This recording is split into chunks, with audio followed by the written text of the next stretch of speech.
ہڑڑ کا مربع کھانے سے عقل میں اضافہ ہوتا ہے۔ انجیر کو تازہ یا خشک کھانے سے گٹھیا اور بواسیر کی بیماری ختم ہوتی ہے۔ شہد میں قدرت نے ہر بیماری سے شفا رکھی ہے۔ سردی کے موسم میں مالش کرنے سے کینسر کی بیماری ختم ہوتی ہے۔ گوشت زیادہ کھانے سے جسم کا گوشت بڑھتا ہے۔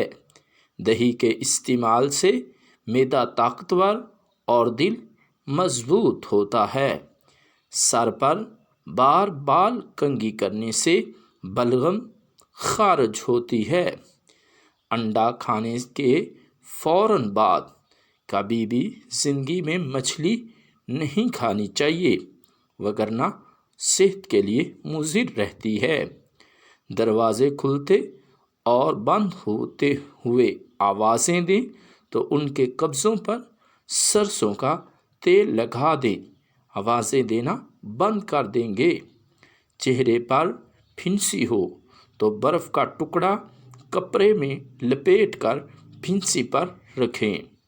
چہرے اور گردن کی مرجھائی ہوئی جلد کے لیے کھیرے کے قطرے رکھیں۔ 10 منٹ بعد چہرہ ٹھنڈے پانی سے اچھی طرح دھو لیں تو پھر جلد تر و تازہ ہو جائے گی۔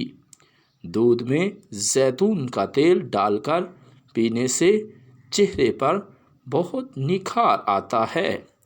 خالص شہد اور دودھ کا مکسچر بنا کر چہرے پر لیپ کریں، رنگت نکھر جائے گی۔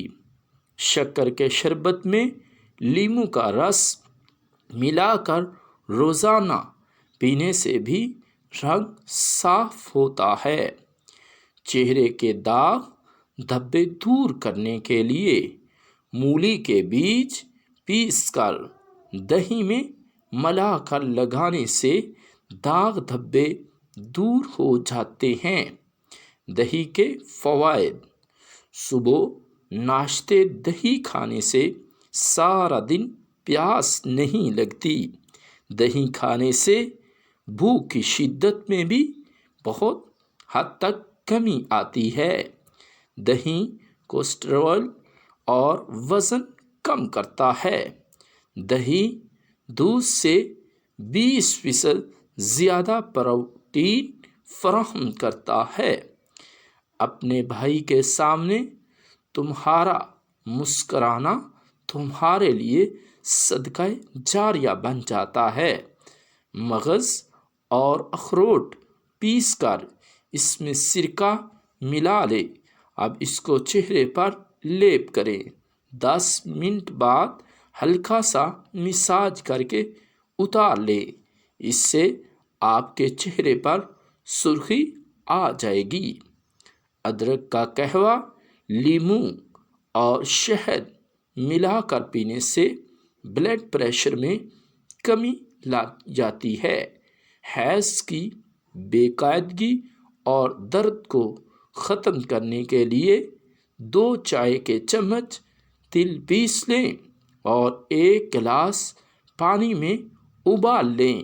جب پانی 1/4 رہ جائے تو اسے پی لیں، درد میں افاقہ ہو جائے گا۔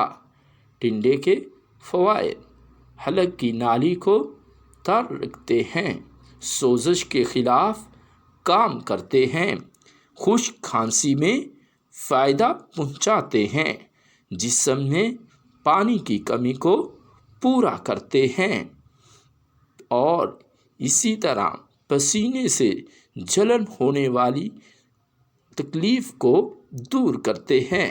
ہمارے زوال کی وجہ عبادت میں کمی نہیں ہے، بلکہ وعدہ خلافی، دنیاوی معاملات میں 2 نمبری اور جھوٹ اور بے ایمانی اور اس کے ساتھ منافقت ملی ہوئی ہے۔ حاملہ عورت اگر حمل کے دوران آخری مہینوں میں مصری اور کدو کا استعمال کرے تو بچہ سفید ہوگا۔ ابھی تک اگر آپ نے ہمارا چینل سبسکرائب نہیں کیا تو پلیز اسے سبسکرائب کریں۔